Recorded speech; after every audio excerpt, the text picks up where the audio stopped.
I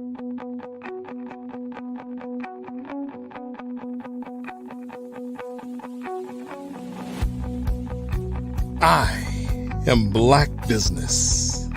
From the moment I wake until the time I sleep. Yes, I am Black business.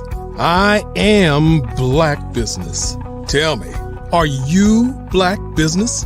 I am Black business. Do you support Black businesses? Listen, I support Black business because I am Black business.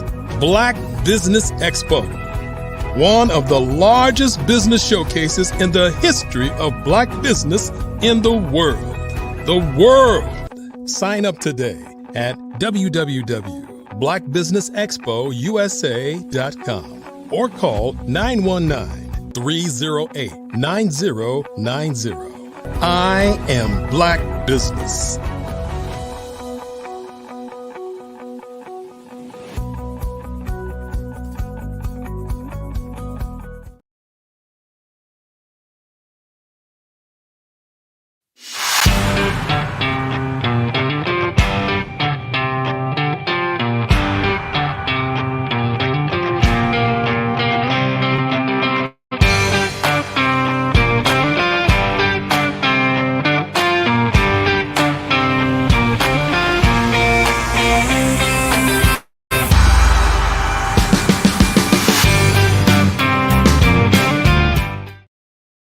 Hello, and welcome to the Voices of Purpose Summit. My name is Dr. Tabitha Russell, and I am the CEO and founder of the Voices of Purpose Virtual Summit. Today, we gather for more than just this virtual event.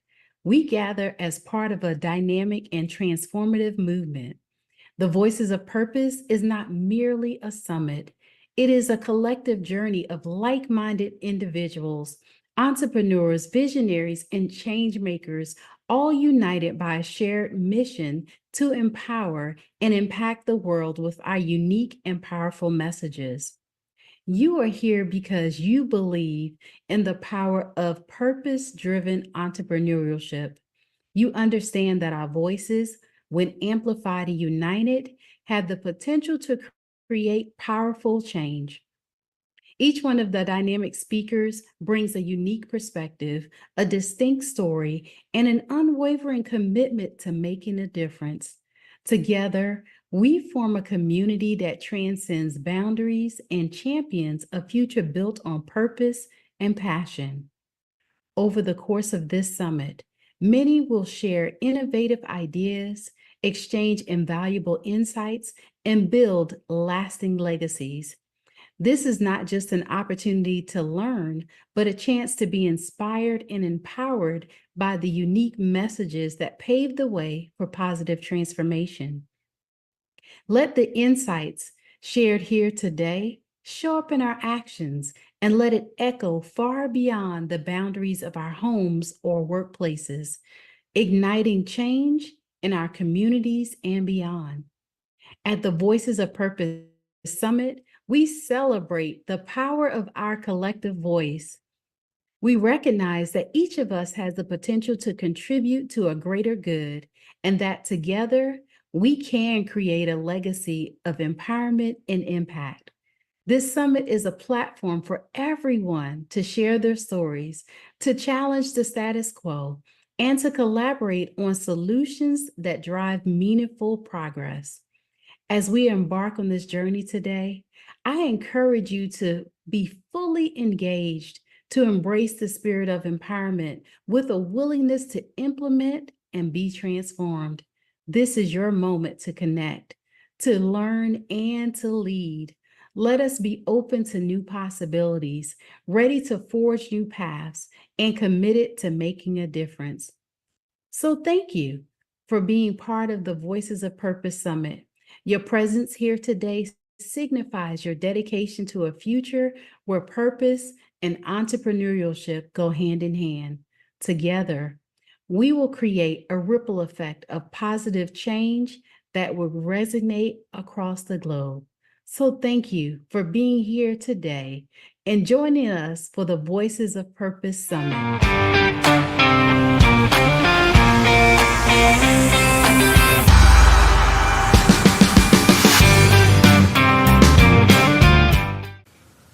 Hi, my name is Chris Hampton. I'm also known as Champ I Am, and I am going to share with you today about a topic that's important to me, and I hope that it becomes important to you. It's very foundational for your journey if you are going to step out and step out on your purpose.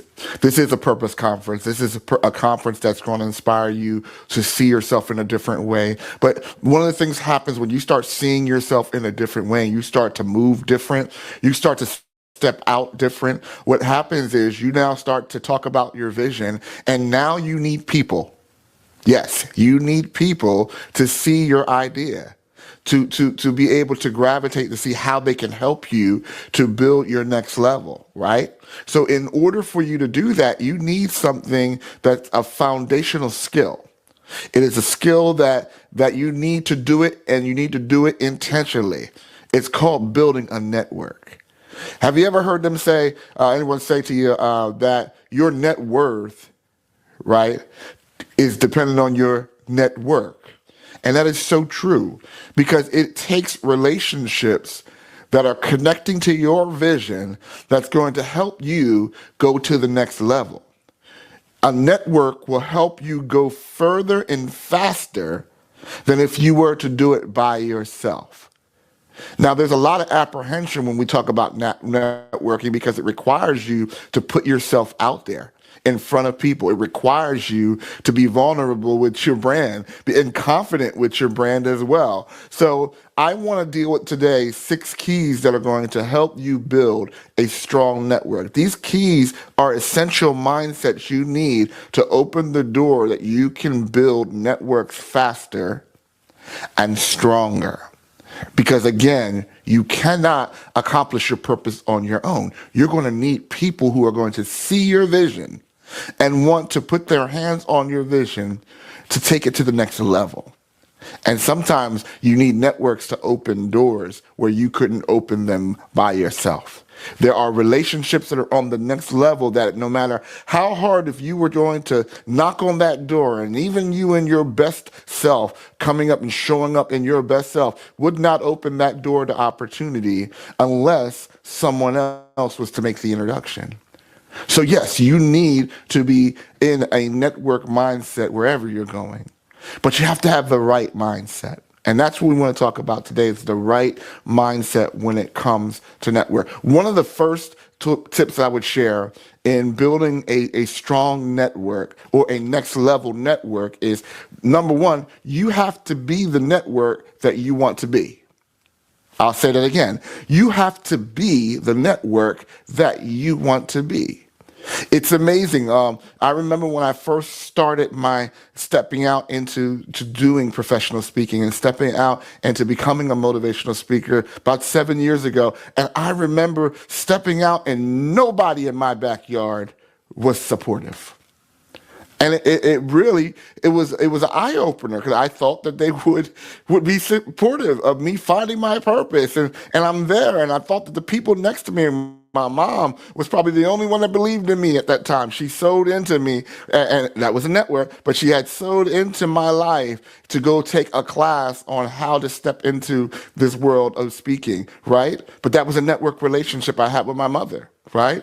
But the people that were around me weren't receiving me. And that in itself can be heartbreaking when you're stepping out on an idea. Now, there could be many reasons why they don't support you. Maybe because you were a serial starter and stopper. Yeah. A serial start and stopper.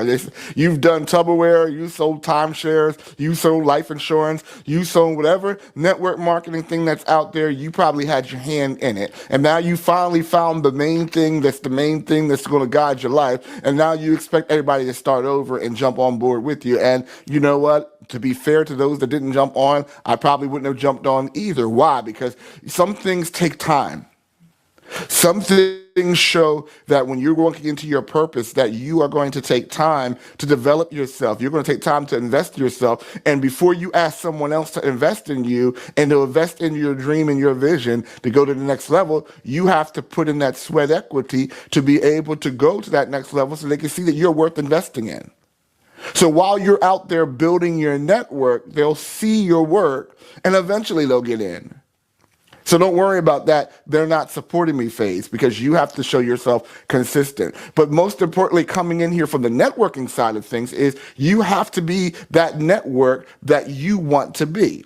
And that's very important, because if you want people to support you, you still have to be willing to support other people. And I'm not saying support everybody, but I'm saying support people who are in alignment with your vision, who are going forward, who are progressing. They might not even be in the area that you want to grow in, but you be that support in their network. Be that person that is a door opener for that person, and maybe you can help someone else and connect someone else, and you don't know how you being a blessing to that person and supporting that network may further open a door for you. So you have to be able to get yourself out the way and say, I'm going to make up my mind that I'm going to be the network that I'm going to be. Whenever I see speakers that are walking and moving in excellence and they're building their platforms, I am supporting them. I support in multiple ways when I built my network and when I built my level of support of who I'm going. I'm always supporting up. I'm supporting my next level. So what I mean by that is I find opportunities to serve and grow other people's platforms and even serve someone who's ahead of me.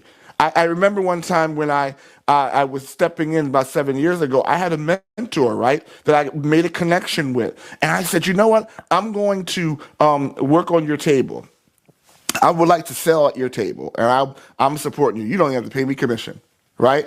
And I did that because, one, I was able to learn more about his platform and how he did things. Two, I was being a support to someone else. And I'm going to share about that more later, but how important that is. But the reason why I did that was I was a learning experience, but in that learning experience, I had no expectation from him to give back to me. I just wanted to support an excellent vision and learn, right? When you're doing that, supporting at the next level, you might support someone and you're thinking, and the reason why your heart is jacked up is because you are expecting the person that you were serving to be able to open doors for you. And you got to be able to do that without expectation that that person may be doing it. I always look at it as I'm sowing seeds of cultivating my garden, right? So I'm learning and I'm getting a free education and I'm learning, I'm growing, and I'm building, but I don't have an expectation for them, because when you have an expectation for someone else, what happens is when they don't meet your expectation, you cut off the network and you go and you leave, right? And you should have been connected to that network, because you never know, because the time that you serve, it comes back and it helps you. Now, I'm sharing with this time when I was working with his sales team, right? And I was as his sales team. And when I went to this college event that he was speaking at, the gospel choir director didn't show up. He was a piano player. He was a director. He was everything. Didn't show up. That was a major part of the conference.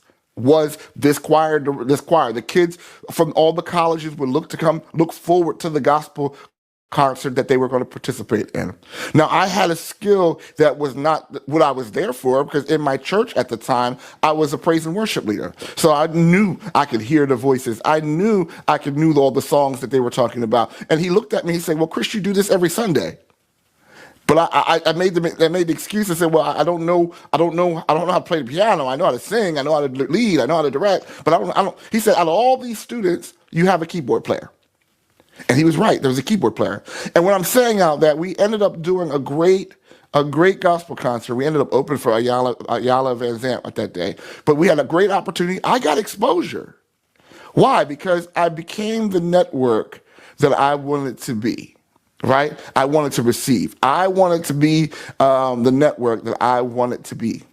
Right. I said that right. Be the network that you wanted to be. Right. With no expectations, you help other people. And I'm sharing you that the growth from those relationships, it will give back to you. Just make sure that you have the right expectation that is not meant to always come from the person that you're serving to, because you're going to set yourself up. Right? Number 2. You have to learn how to shine in other networks. Very important. You need to learn how to shine in other people's networks. So remember when I was sharing the story about how I started in my backyard, didn't pay any mind to me, right?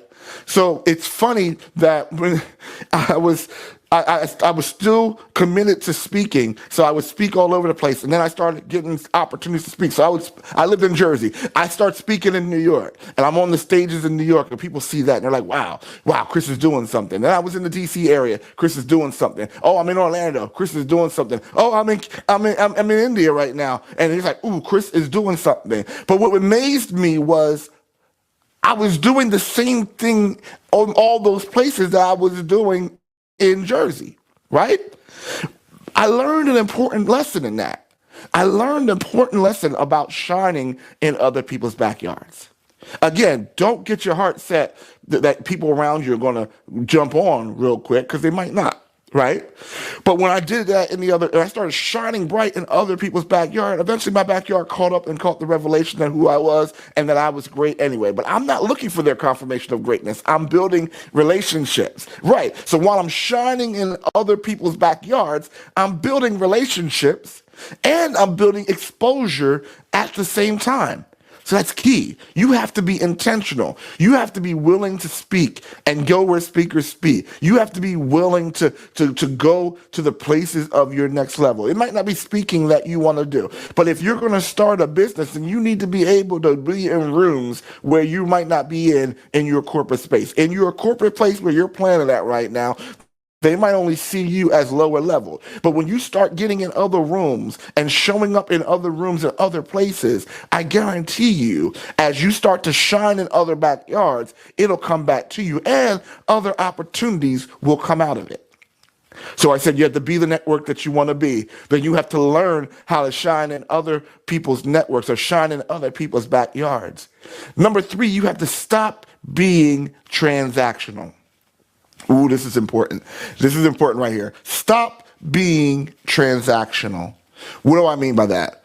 Well, you're going into rooms and you're networking and you're going into rooms and you're trying to make the sale right there. I'm going to go around these speakers and I'm going to be the speakers and I'm going to get me a speaking engagement right there. Well, automatically, you have slipped into what we call a transactional mindset.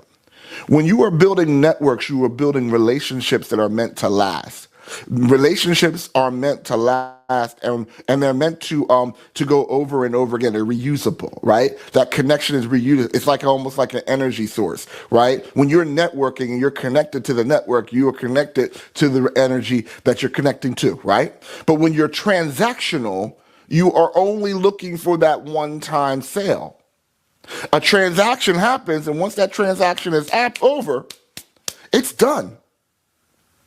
You don't want relationships that after they pay you, it's done, because then you're always hunting, right? And then people look at you as like, I'm hungry, right? They go, I don't want to talk to him, he's trying to sell me something. But when you're in a situation where it's about a transaction, you want to then say, well, if I'm not transactional, what should I be? You should be number 4. You have to become relational. You want to become relational. Number 4. So we're going to stop being transactional, stop going just for the sale. 2, you want to become relational. That means your concern is not just about what you have to offer. When you're trying to close the deal right there on the spot, people feel like they're being sold.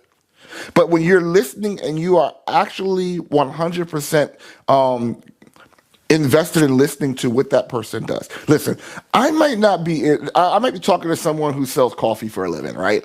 I don't drink coffee. I don't care about coffee. I don't want coffee, right? But when I'm networking with that person, it's about the relationship. So I'm listening to that person. I'm finding out what that person is, what's important to that person when I'm in that person. I'm like with Luther, if you can't be with the one you love the one you're with. Love that conversation that you're with right there. Talk to that person, right? Because in the midst of me talking to that person, I might talk to someone else, and while I'm sharing with someone else what my vision is, they share my coffee person, I don't like that coffee person. Well, then I said, well, you know what? I know someone I can give an introduction to you for. And you introduce that person to the coffee person. Who becomes a valued person in that relationship? The person that made the connection. And then you never know what happens when, because you have that relational mindset, then that coffee person opens up a door that's meant for your avenue. Don't be transactional because then you're walking in a tunnel. Be relational, meaning that you're trying to bring in and make a connection that's meant to last longer than the transaction. So we said, be the network you want to be. You want to learn how to shine in other people's networks. You want to stop being transactional. You want to start becoming relational. And then number 5 is that, connecting to what we're just sharing, is you got to be willing to open doors for other people. It is very selfish and self-centered that you want to come and you want all the doors to be open for you, but you're not willing to open doors from other people. I believe in the golden rule. Do unto others as you want them to do unto you. So when I do unto others as I want them to do unto me, again, I'm doing step number 1. I'm becoming that network that I want to be. I'm going to open doors for other people, right? I'm not just networking up. Right? It's important that you understand that you're not just networking up. Sometimes when you're opening doors for someone else, you qualify yourself for someone to open the door for you. So I'm not only networking up, I'm not only networking on my level, but I'm always networking back, because if I can open the door for someone else, I believe I qualify for someone opening the door for me. So we said what? We said be the network that you want to be. You have to learn how to shine in other people's networks. You want to stop being transactional. You want to become relational. You want to be willing to open doors for other people. And finally, you want to become a resource for someone else's vision. And that is the key, is that servant mindset and that servant leadership mode, is that when you take the time to partner with people that are ahead of you, and you're being a resource for someone else's vision, you qualify to be for someone to be a resource for you. Okay, I do believe what you sow, you reap, and I've learned in my time that my time is that my influence has grown because of me connecting to other people. I started speaking in the fashion industry, and also I was an independent actor in a movie. I was in a movie for a friend of mine that I was doing the role for them as a preacher for a wedding, right? So I got that, and out of me doing that one thing, it opened the door for me to speak into the fashion industry.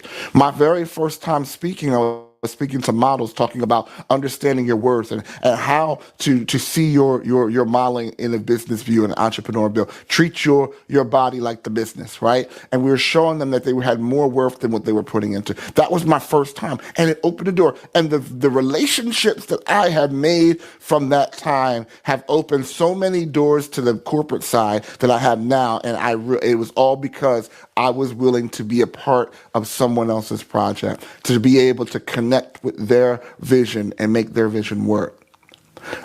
So again, a lot of relationships, it takes a part of you giving of yourself. If you are always taking, you are transactional. When you give as much as you take, it becomes a relational. Now, you do want to make sure that you're serving people that have the mindset of moving forward in the same direction, right? That you're going. You want to make sure that they have vision that's moving forward. I'm not saying that you just connect to anybody. I'm not saying that you just love and be a part of everybody's vision. No, find places that are moving forward in the direction that you're going, and they have the same level of quality that you have in your business. Don't ever try to connect to something and they don't have the same integrity, character, or quality as your vision. You do not have to sacrifice one for the other. But I guarantee that if you have these 6 keys and these 6 key mindsets, that you will build a stronger foundation for a network that will take your business to the next level. Again, check your mind. Are you that check your motive. Are you the network that you want to be, that you want to have? Are you the network that you want to have? Are you willing to shine brighter in other people's backyards? Are you going to stop being transactional? Are you becoming more relational? Are you willing to open doors for other people?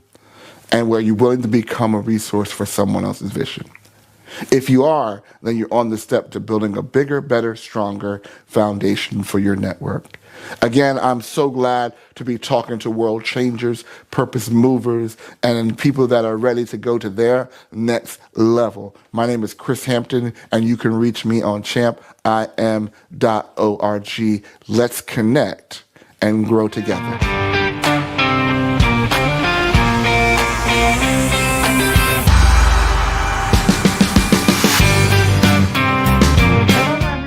Thank you so much for having me on today. My name is Marlene DeRosso, and I am so excited to be here today at the Voices of Purpose Summit.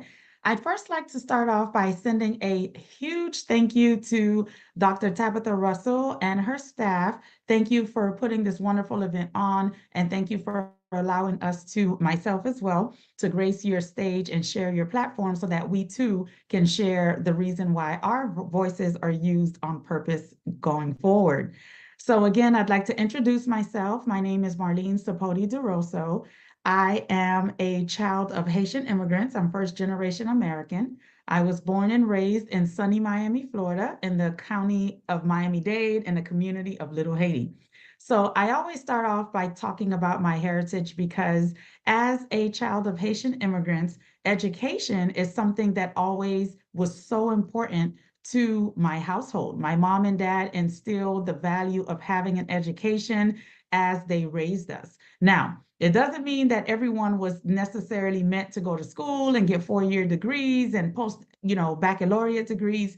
Education to them is always being open and willing to learn because the more you know, the more you grow. My parents always instilled in me that having a great education is what would open doors and open opportunities for you as you moved on in life. And keep that in mind because I'm going to get back to that education as I move along in my talk today. Another thing that was also important to me growing up was family or is family, because ever since I was a little girl, I've always dreamt of having a huge family. At one point in time, can you guys believe that I wanted 10 kids? Yes, 10. That's 5 on each hand. Needless to say, I quickly changed my mind, so I didn't want 10 kids anymore. Right now, my husband and I are blessed with 4 children. We have 4 boys. My oldest boy, Richard, I always call him my one kid who didn't give me any labor pains because he's been in my life since a little before he turned 2. And then my husband and I had 3 more boys together, twin boys and the little one. So although I didn't end up with 10 kids, I have 4 and we're extremely happy. But I have to tell you, staying on that education track and keeping in line with my family upbringings and wanting a big family of myself didn't all happen exactly how we had planned. So that's what I'm here to talk to you about today because my lesson in life is what is propelling me and catapulting me to be my new purpose and my voice to help others as I move forward. Now, remember I mentioned I always wanted a big family, and that's because I came from a big family. I have 5 brothers and 3 sisters, 5 brothers and 2 sisters. So that's 8 of us all together. And my husband also has a huge family. He's one of 9 or 10. It's just people everywhere. And ever since I was a young kid, being able to take care of others was always very important to me. I was always the one that loved to babysit whenever we had a new baby in the family, whether it was a cousin, a friend of the family had a baby. Marlene was always there to volunteer and wanting to babysit. I even did hair. I love to braid. I learned to braid, so I did hair for a lot of the young children in the neighborhood as well. So it was always a dream of mine to have a big family. So keeping in line with that, I met my husband. And, we were high school sweethearts and we grew up, got married. I was married a little young. I was 21 years old when I got married, but it was he's great. He's still great. So it worked out great for me, thank goodness. So in the midst of that, I went on to finish my high school diploma. And then I moved on to earn my bachelor's degree. After that, I moved on and earned my master's degree in accounting and financial management. And because education is still so important to me, I decided at the right age of 40, right, to pursue my doctorate. It had always been a lifelong dream of mine. And I made a promise to myself that either I needed to be done with my doctorate by the time I was 40 or at least start by the time I'm 40. So I am almost done. I'm extremely excited about it. So it's just another example of me taking my education seriously and using it to help my voice to propel for others. So in the midst of my husband and I being married, we did everything that young couples did. We traveled. We were able to buy our first home. We just enjoyed each other's company. And in the meantime, I had started my career. In my senior year of undergrad, I earned a position as the payroll coordinator for my company. I'm happy to say that it's been 22 years that I'm actually still with the same company. But along those 22 years, I have received multiple promotions.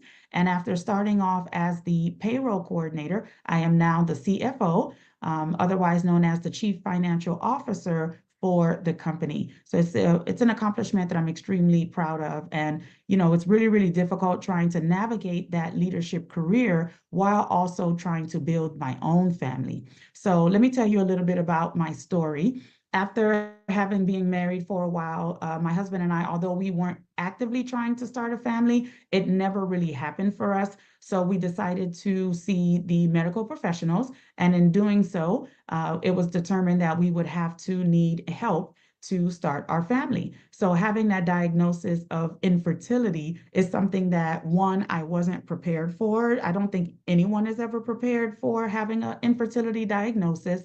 But also, when you're unprepared like that, you really just don't know what to do or how to navigate it. And back in those days, when I was navigating infertility, there weren't a lot of resources or things that were tangible that infertility patients could grab onto or get a hold of to help them through the journey. So not only were you navigating a journey that was filled with uncertainty, a journey that was filled with no guarantees on whether or not you would find success, you were also navigating that journey blindly, so to speak.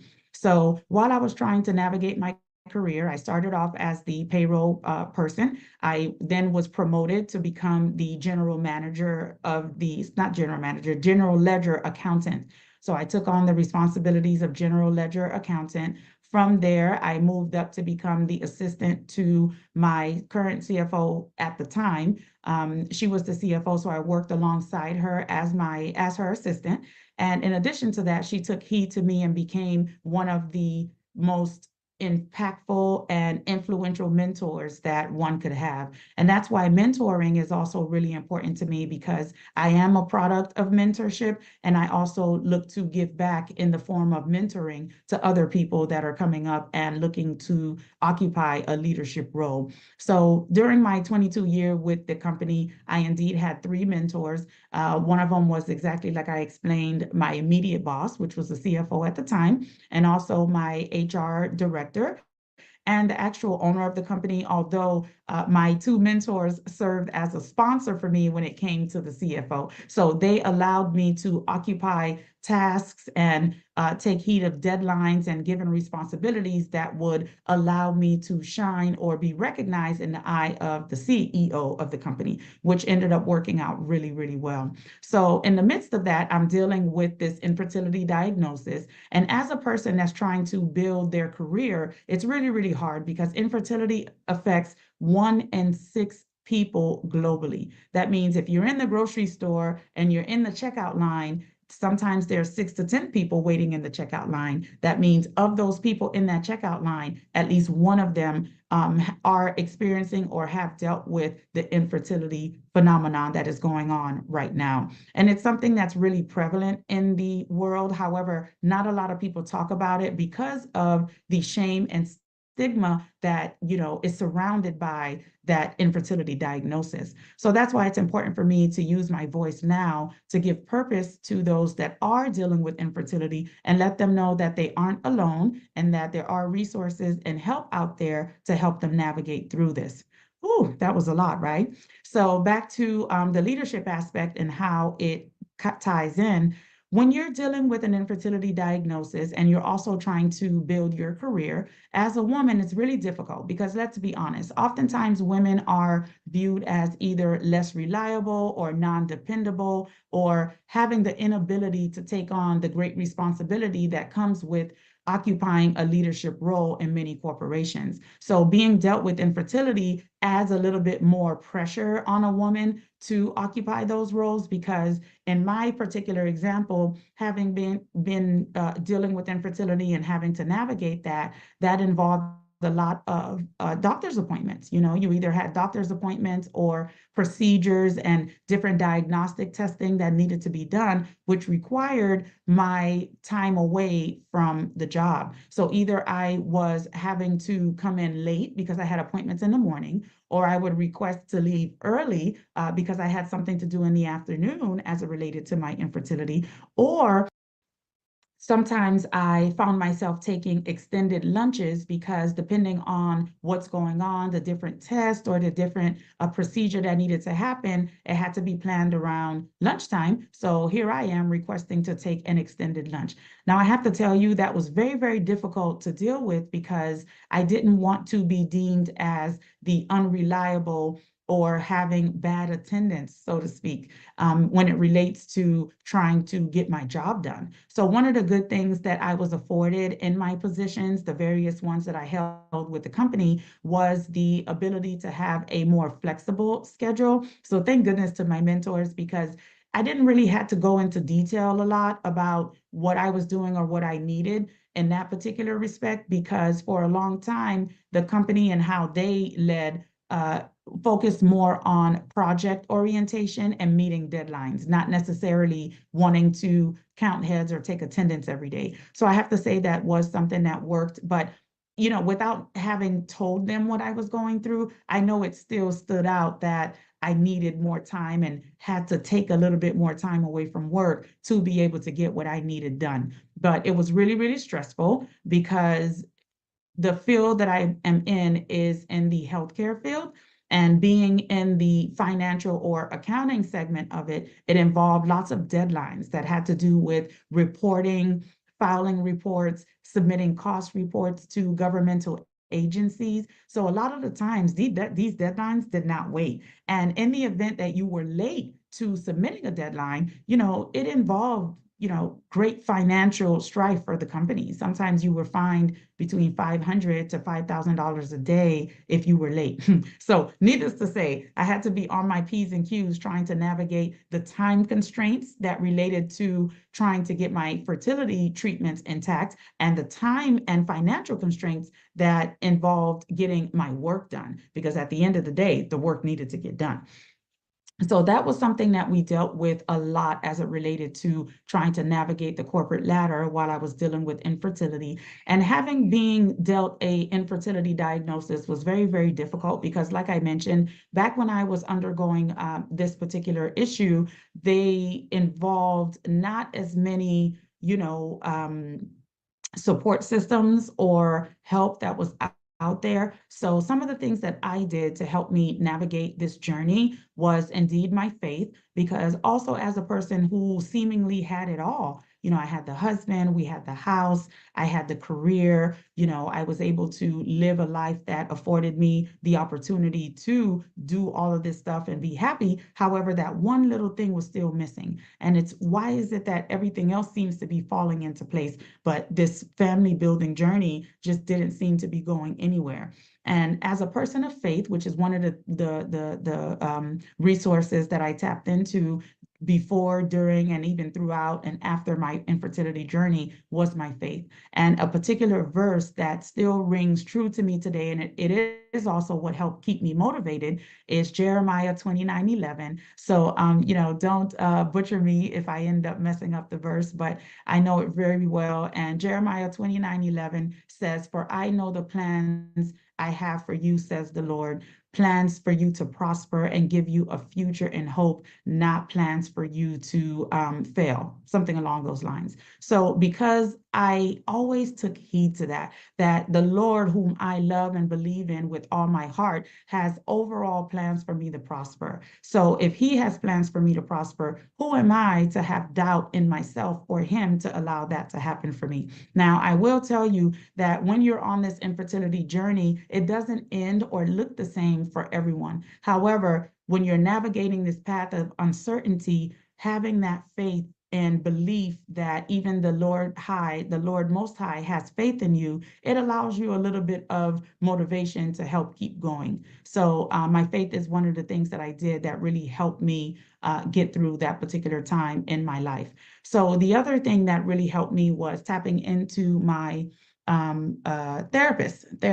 I know oftentimes people don't believe in therapy or it's not something that is talked about a lot, but therapy is something that really, really helped me. And I do believe that, you know, in the saying, faith without works is dead. So for me, that meant, yes, I have faith, but I also have to do my part in making sure that, you know, I can look back and say, you know what, I did everything I could. And for me, those works included, seeking outside medical treatment, and it included seeking outside medical and treatment in the form of a therapist. So my therapist, I'm actually still with her today. She came to me at just such an opportune time because after having gone through 10 years of infertility treatments, lots of different